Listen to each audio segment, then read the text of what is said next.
Olá, vamos continuando aí com o nosso curso Crescendo com o Seu Filho Adolescente, Conselhos para Pais de Adolescentes, baseado no livro homônimo do pastor Eugene Peterson. Nós estamos já no 7º capítulo agora e o título desse capítulo é Se Me Amasse, Você Deixaria. Talvez uma das coisas mais difíceis para pais de adolescentes, para um pai é ouvir isso, né? Você não me ama, você não gosta de mim, você não se importa. Ou alguns adolescentes dizem, né, eu te odeio, eu não gosto de você. Geralmente essa declaração surge numa situação em que os pais responsáveis, né, não permitiu ou não deu uma coisa que ele queria fazer, o que ele queria ter. Né? E aí vem, você não me ama. Se você me amasse, você deixaria. Se você se importasse, você agiria de outra maneira, você me daria isso. Não sei.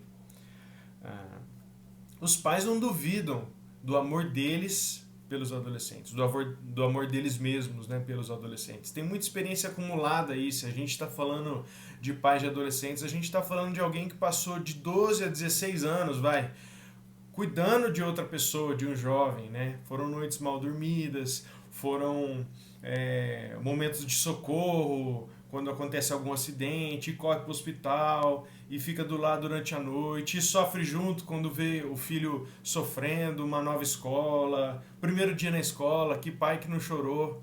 E eu nem sou pai e já vi um monte chorando, né, no primeiro dia de deixar o filho na escola, vendo o filho sofrer com as novidades, os relacionamentos, problema de relacionamento, briga com os amigos. É muita experiência. E o pai não duvida do seu amor. Mas de repente vê o seu amor questionado pelo seu filho. Como é que alguém pode dizer que eu não amo? O pai vai pensar, né?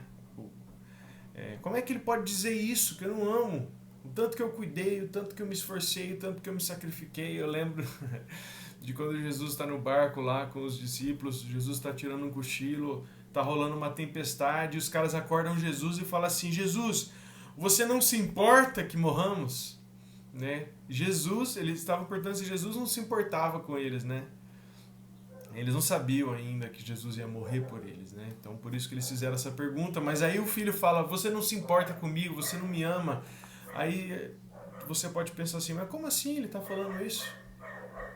Depois de tudo que eu fiz por eles, né, que eu passei, por que o pai começa a questionar assim? Ele não questiona o amor dele, ele questiona por que o meu amor não está funcionando mais como funcionava lá na infância, né?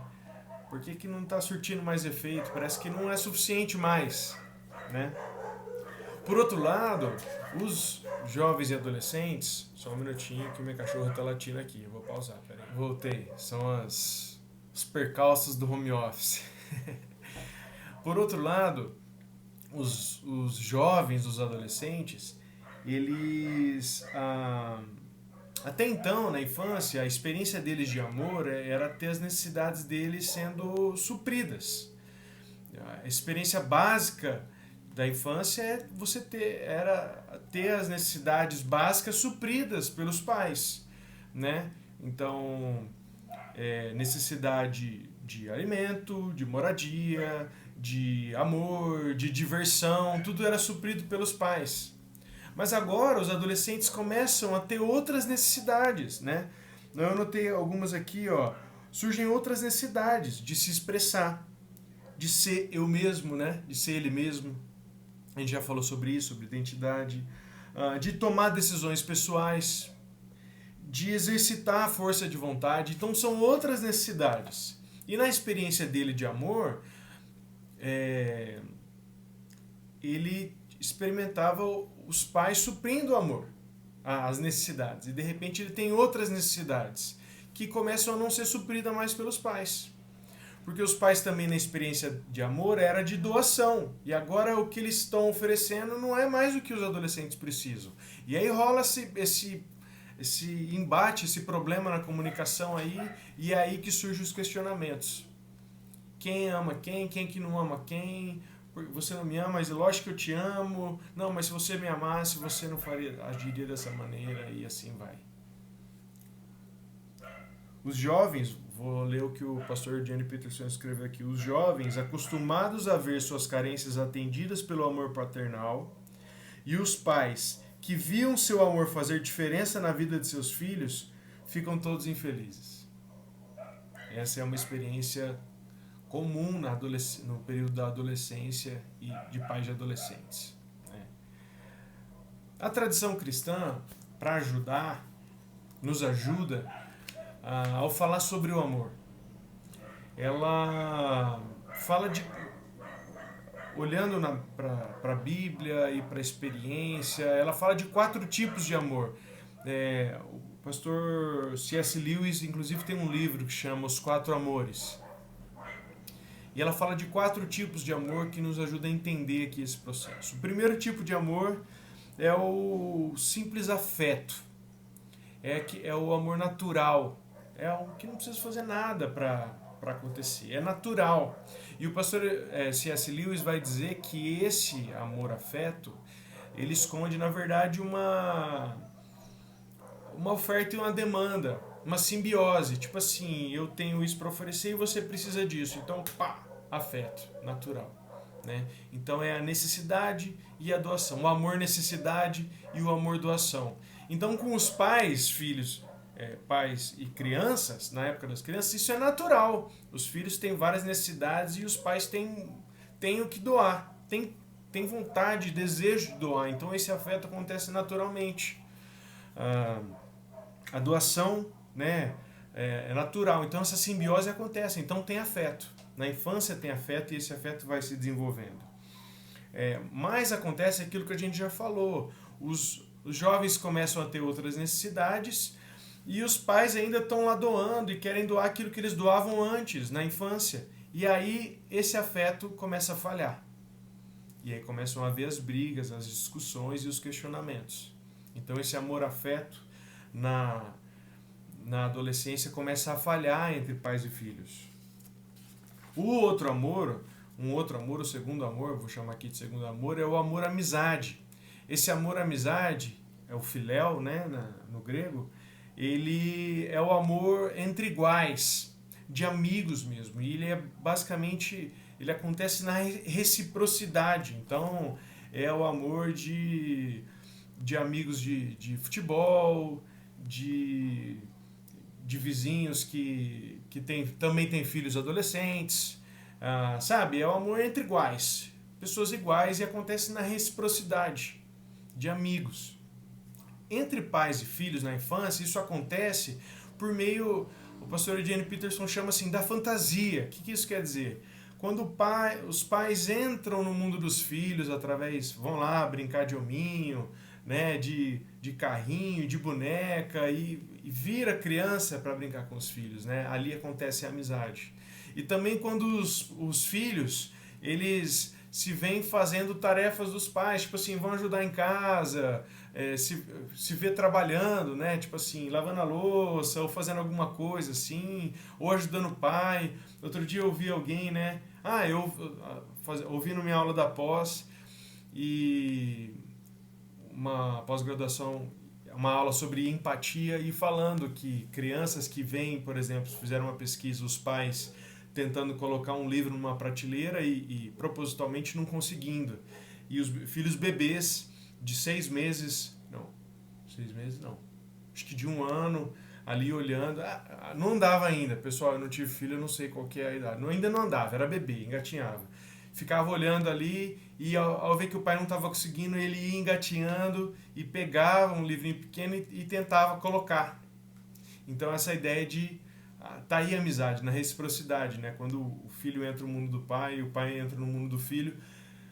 Na adolescência, isso começa a falhar.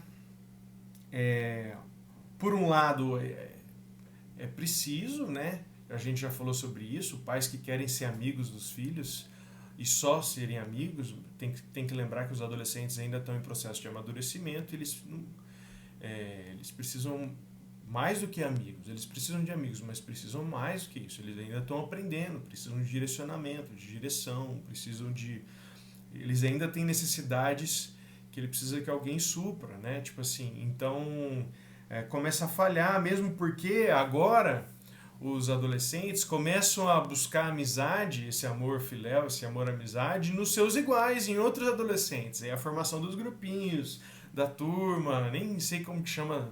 Eu ia falar turma aqui, mas turma é na época da minha mãe, né? Não sei como que chama mais, mas é a criação das tribos. Acho que até tribo já passou, né? Eles vão buscar entre os seus iguais. E aí começa a se afastar. Sabe os filhos que, sei lá, tinham um programa de família que todo mundo sentava para assistir um programa ou para fazer alguma coisa juntos, e agora já não é mais suficiente aquilo, né? Eu pescava muito com meu pai. Hoje eu voltei a pescar, mas teve uma época na adolescência que eu não queria mais saber, eu queria fazer outras coisas, queria sair com os amigos e tal. Então eu acho que é esse período em que parece que o amor de amigo, o amor filéu, também começa a falhar entre filhos adolescentes, entre pais de adolescentes e seus filhos adolescentes. O terceiro amor, que a tradição cristã fala, é o amor eros, que é o amor que envolve a sexualidade. Não é apenas sexo, mas envolve a sexualidade, né? Também sexo, mas é mais do que isso. E entre pais e filhos, crianças, nós temos o eros embrião sendo formado ali. O que isso quer? Tem gente que fica maluca, acha que estou falando de desejo sexual, né? Mas é mais do que isso, são os abraços, os beijos, o cafuné, o desejo de ficar no colo, sabe? É essa coisa do físico, e isso tá ali na criança de maneira embrionária. Eu gostava muito de pentear a minha mãe, de fazer cafuné e de pentear o cabelo dela. Eu acho que metade do cabelo que minha mãe perdeu na vida dela foi eu penteando o cabelo dela, entre aspas, né? E essa é a coisa, esse eros embrionário, né? Não preciso dizer, não precisa ser também nenhum gênio para entender que na adolescência não funciona mais entre pais e filhos. Os adolescentes vão sentir os puxões dos hormônios, do corpo, da puberdade, e eles vão buscar a satisfação desse amor eros em outro lugar, não nos pais, né? E também começa a falhar. É quando os filhos... nossa, ele me abraçava, ele era tão carinhoso comigo, ela era tão carinhosa, e agora é um estranho dentro de casa. Já ouvi muita gente falar isso, né? Então começa a falhar também. Os três amores, esses três amores que eu falei, o do afeto, da amizade e o eros, começam a falhar na adolescência. E, em certa maneira, é bom. Porque se o amor do afeto, daquela simbiose de necessidade, o que eu preciso e a doação, continuasse e dominando a cena, nós temos, quando isso acontece, nós temos o quê? Filhos dependentes e pais escravizados. Quando o amor filéu do amigo domina a cena entre pais de adolescentes e adolescentes, nós temos o quê? Mundo da fantasia, né? Tipo assim, pais de adolescentes viram pais adolescentes, né? E adolescentes, filhos de homens de meia idade, de mulheres de meia idade, viram adultinhos, assim, pessoas que fora da realidade, desconectados com a própria realidade. E é lógico, o amor eros, se ele domina a cena entre filhos adolescentes e pais adolescentes, a gente tem um desvio, assim, né? A gente tem incesto, a gente tem coisa que... Bom, isso aí não precisa nem isso é claro para nós, assim, embora aconteça, né? Infelizmente. E seja crime. Mas existe outro amor. Tem um poeta que o Eugene Peterson até cita aqui, que ele fala assim: quando os semideuses partem, os deuses se aproximam. E essa é a ideia aqui. Tem um amor que é um amor maior, que é um amor melhor. Ele é um amor que continua a fazer sentido quando os outros falham, né? Que é o amor que o Novo Testamento chama de ágape. Eu já ouvi alguém falar agape, mas se diz ágape. As pessoas falam ágape, né? É o amor ágape, que é o amor de Deus. Que é o amor que Deus tem pelo seu povo, né? Quando Jesus fala para a gente amar uns aos outros, ele usa isso aqui, ágape. É esse amor. É como amar os outros com o mesmo amor que Deus ama. Esse é o amor ágape. E esse amor, ele não é sentimento, afeto, né? Então ele não é, experiência, simplesmente, tipo assim, se troca, né? Se há reciprocidade, então tem amor. E também não é a necessidade, essa necessidade do Eros, que o Eros urge dentro. Não é nada disso. Esse amor é um amor que não é um sentimento. É isso. Ágape não é um sentimento, é uma decisão, é uma escolha.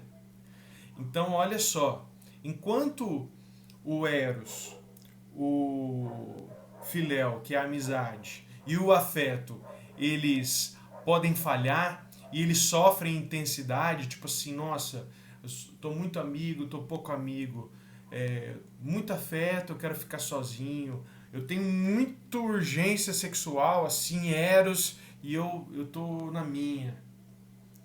O ágape não sofre isso. Enquanto os outros amores podem falhar, esse não, porque esse é uma decisão, é uma escolha. É o amor que Deus demonstra por seu povo.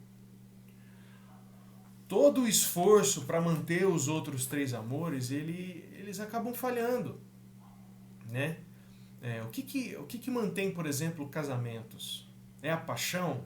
Vamos falar assim, né? Que eu estou falando de intensidade. Não é a paixão, é a decisão, é a escolha.